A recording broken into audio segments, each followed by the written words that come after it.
on dirait félicitations en général, que de créer débat et dans le fond et dans la forme. Bon, mais si tu me félicites, moi je n'en sais non, rien. Je ne félicite pas. Mais moi, je termine la question. Oui, après est-ce que souhaiterez-vous qu'on vous appelle général quand vous présentez votre manuel, votre ouvrage, ou M. Benoît Mondele Ngolo, et quand on voit votre dernier ouvrage, on dit toujours, quand un écrivain sort un ouvrage, un livre, et voilà, c'est toujours sur le prochain. Est-ce qu'il y a un prochain qui arrive?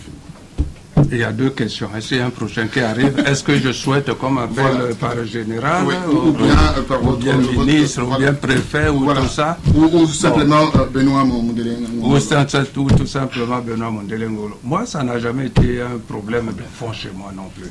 Parce que le problème, vous voyez, c'est les gens qui posent cela. On peut voir un évêque cardinal un tel, ou bien évêque un tel, Desmond Tutu, évêque un tel, machin, bon.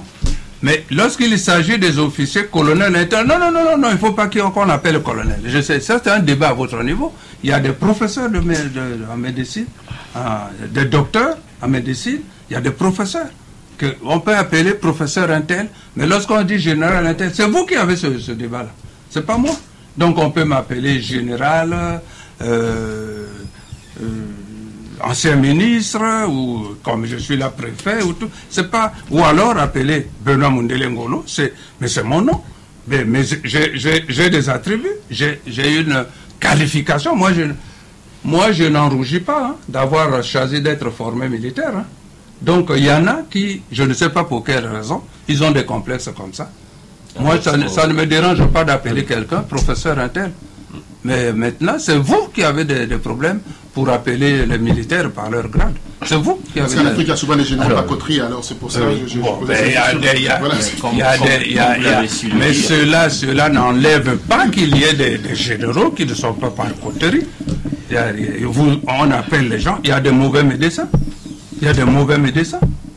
Alors, moi je vais vous appeler Benoît Mondele Ngolo. Comme vous voulez. Ce livre, il y en a même quelquefois qui m'appellent grand frère. Oui. Alors, alors ce livre est sorti au mois de mars, donc il est encore tout chaud, puisque nous sommes aujourd'hui le 26 avril. J'aimerais savoir quelle est la suite. Là, nous sommes à Paris, vous rentrez au Congo. Est-ce qu'il y a d'autres activités qui sont prévues? Ça, c'est ma première question. La deuxième, quel rapport entretenez-vous avec vos lecteurs? Bon, la question que vous posez, c'était la deuxième qu'il avait posée. Oui. Et vous quand vous avez eu des idées dans la tête, vous les journalistes, donc j'étais en train de répondre, et vous voyez quel est votre... Bon, moi je suis... Ouais, il faut jouer le jeu comme vous aimez bien. Tout à fait. Vous savez bien qu'il a posé cette question, j'allais répondre, vous posez maintenant encore la même. Ça nous fait une réponse. Moi je dis qu'on ne présume pas déjà de la... Non, sur le chantier, en ce moment-ci, je n'ai pas un livre en projection. Oui. Mais cela ne veut pas dire que, vous voyez, j'ai présenté Fantasma Ensemble l'année passée, ça fait même 6 mois, et voilà que j'ai produit celui-ci. Il y a après 6 mois, bon, ça dépend. Vous êtes aidé par quelqu'un? Ou un nègre? Ah, alors là, je vais vous lire justement. Je vais vous lire, oh là là. Parce que les généraux, souvent, ne savent pas écrire, alors, vous savez. C'est ce que j'ai dit au début. Vous voyez Voilà. Attends, on va prendre un tout petit peu de temps, alors ça tombe bien. Ça tombe bien parce que... Alors, peut-être qu'on va découvrir qui est le nègre de Benoît Mondele Ngolo. Pour tout avouer et pour tout dire, j'écris parce que je veux être moi-même mon propre nègre. Pour soumettre à votre lecture et à votre réflexion ce que beaucoup d'entre vous, en privé, dans le silence de leur conscience, et je pourrais dire même de leur lâcheté, reconnaissent et désapprouvent, tout en se taisant, justement par lâcheté, sinon par prudence, voire par sagesse. J'écris aussi pour recevoir en retour des avis de la part des lectrices et des lecteurs, car j'en tiendrai compte si la muse continue à me chatouiller agréable, comme je le sens souvent. Donc, je n'aime pas, même quand j'étais ministre, ou qu'on me demande de faire un discours, demandez à mes collaborateurs, ou qui qu'ils soient, j'ai toujours écrit mes discours moi-même. Donc, je ne peux pas prendre un nègre pour aller écrire mes livres. Non, je ne suis pas de cette catégorie-là. Et vous êtes immédiatement revenu là, parce qu'on sait que les militaires... Mais les militaires sont des gens cultivés. Comme vous l'avez dit au début. Le rapport avec vos lecteurs. C'est vous qui l'avez dit au début. Hein. Oui, mais lui, il dit autre chose. Et souvent, on nous prend pour. Et c'est là, on lâche que vous, d'ailleurs. C'est ça. Hein? Non, non. Et vous plaidez non coupables là-dessus. Non, la preuve, c'est qu'il vient de l'avouer. Oui, c'est passé inaperçu, là, il vient de l'avouer, là. Il a dit, est-ce que vous ne prenez pas un nègre? Parce qu'on sait que les militaires n'écrivent pas bien. C'est ce qu'il a dit. Mais non, Il a dit. Y a-t-il des manifestations qui sont prévues à Brazzaville pour la réception de ce livre? Oui, je vais le présenter aussi à Brazzaville. Ça, c'est le rapport avec les lecteurs. Parce que tu as posé cette question. C'est ça, oui. Tu n'as même pas attendu la réponse. Vous êtes un décrottable terrible. Hein? C'est parce que votre méthode, c'est terrible. Vous posez la question, on n'a pas encore répondu, vous passez à une autre. Mais vous avez bonne mémoire, donc. Moi, ne m'embrouille pas comme ça. Oui, on a bien compris. Ne m'embrouille pas comme ça. Donc, mais le rapport avec les lecteurs, c'est ça. Quand je présente un livre, je veux bien échanger avec eux. Oui, quand ils veulent.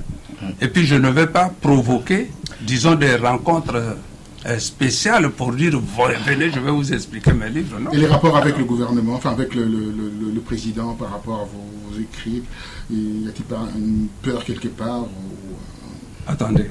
Je ne comprends pas le sens de la question. Qu'est-ce que vous voulez dire par là? Non, simplement, quand vous écrivez quelque chose, est-ce qu'il n'y a pas des recommandations? Non, il faut faire très attention, il y a des choses. Une censure. Voilà, il y a l'autocensure. Soi-même, voilà. Vous comprenez la question, mais vous ne voulez pas comprendre ce que je vais dire. C'est un peu cela, quoi. Mais c'est pas vrai. Certainement, oui. Non, c'est pas vrai, puisque... Vous avez 71 ans bien trappés, donc vous connaissez bien les choses, les arcanes de pouvoir, vous connaissez comment ça fonctionne, et à travers ça, il y a des recommandations. Quand je vois ici, il y a recommandations, bien sûr, il y a aussi recommandations du gouvernement, voilà, donc ça peut arriver aussi. Non, moi, je n'aime pas qu'on me dicte des choses que je dois dire, parce que je pense être assez majeur. Oui. Et puis, franchement, j'ai même dit dans mon entretien avec vos collègues, dans les premières pages là, j'ai dit ça, que je revendique être un libre penseur. Bon, un libre penseur, c'est celui qui dit, attention, pas n'importe quoi, mais ce qu'il pense être bien, et puis il n'a pas besoin qu'on le censure pour ça.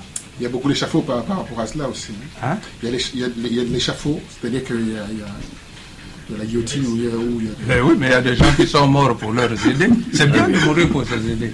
Surtout quand ce sont de bonnes idées. Brassens, mourir pour des idées. Il faut mourir pour les idées, mais vous qui voulez mourir pour l'argent, c'est pas bon. C'est ça qui n'est pas bon. C'est pas bon. En général, voilà, on vient de se faire signe. Nous sommes donc arrivés au terme de cette interview que vous avez bien voulu nous accorder. Dommage. Je ne sais pas s'il y a une dernière question, non? Alors, mais comme je ne sais pas si Benoît Mondelengolo est prêt pour une dernière pour la route. Oui, la dernière question, il n'y a pas de problème. Juste, ce que je voulais comprendre une chose. Est-ce que, quand vous écrivez, quelle est la part de l'inspiration par rapport à la réalité? Parce que vous recusez toute interprétation individuelle sur les personnages ou des sujets que vous décrivez. Quelle est la part de la réalité qui va rentrer dans la fiction? Est-elle plus importante, d'autant plus que tout de suite les gens identifient? Est-ce qu'il n'y a pas trop est-ce que c'est pas trop réel? Encore une fois, je ne recuse pas les interprétations. Combien de fois je vais le dire? Je vais encore le répéter. Vous pouvez interpréter comme vous voulez, en donnant une explication à ce qui est ovale, entouré de poils et humide à l'intérieur. Tu peux donner l'explication qui est la tienne. Les essais. Oui. Bon. Par exemple. Donc, il ne faut pas dire que c'est moi. Le problème, c'est ça. Je ne recuse pas ceux qui donnent l'interprétation qu'ils veulent. D'accord. Je ne recuse pas. Dans ce cas, quelle est la part de la réalité, en fait, dans vos inspirations, quand vous écrivez? Comment est-ce que la réalité, en fait, vous imprègne pour mettre en place ces écrits-là, où les gens, en fait, ont une imagination débordante, en fait, qui n'est pas la vôtre au départ? Je décris la manière que je vois fonctionner la société. Bon, est-ce que je suis en plein ou non? Or, la plupart de ceux qui lisent disent, ils décrivent la réalité telle qu'elle se passe. Oui, dans la réalité brute, en fait. Donc, je décris. Oui. Et cette réalité-là ne se trouve pas que dans mon pays. D'accord. Puisqu'il y a des Camerounais. Dans ce livre, il y a des Ivoiriens que j'ai jamais vus. Et qui disent que ce que j'écris là, ça ressemble à ce qui se trouve chez eux là-bas.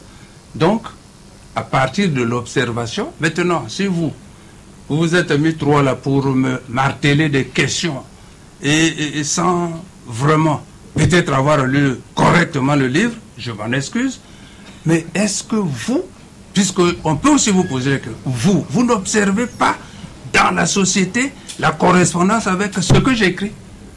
Alors, donc, si c'est oui, donc j'observe, mon problème c'est que j'écris. Mais toi, tu observes, tu gardes. D'ailleurs, ceci est d'autant plus juste que, parce que vous observez, vous gardez dans la tête des images bien précises, vous prenez des personnages pour les plaquer à ces images-là. Moi, c'est l'observation. Donc, il n'y a pas d'imagination. Je n'imagine pas des situations extraterrestres. Ça se passe. Lorsque je commence par les caractères psychorigides, moi, j'en parle. Bon, on peut même parler des gens, par exemple, qui sont morts. On peut parler de Idi Amin, on peut parler de Bokassa. Mais il y a beaucoup de caractères psychorigides. Encore qu'il a les absents, on aura la chance d'entendre leur nom. Oui. Bon, sauf que voilà, les noms sont odieux. Oui. Vaut mieux pour ne pas avoir affaire avec des gens qui vivent. C'est pour ça, moi, je dis... on a des miens, Sir Makosso et Bongos, Ziana TV, donc voilà. Et nous, également pour Télécongo, nous vous disons merci. Merci à vous de nous avoir accordé de votre temps, surtout cette interview. Et on se serre la main. Hein. Oui. Merci, au revoir. Ah, mais on se serre la main. Merci à vous et merci à tous. On dirait Kandate, Zouate, les Kamonamotote. Merci de nous avoir suivis. Nous étions ici à l'hôtel Marriott à Paris avec Benoît Mondelengolo qui vient de publier donc son dernier ouvrage, Je plaide non coupable, aux éditions L'Harmattan. Encore merci pour Ziana TV et à bientôt. Au revoir. C'est lui.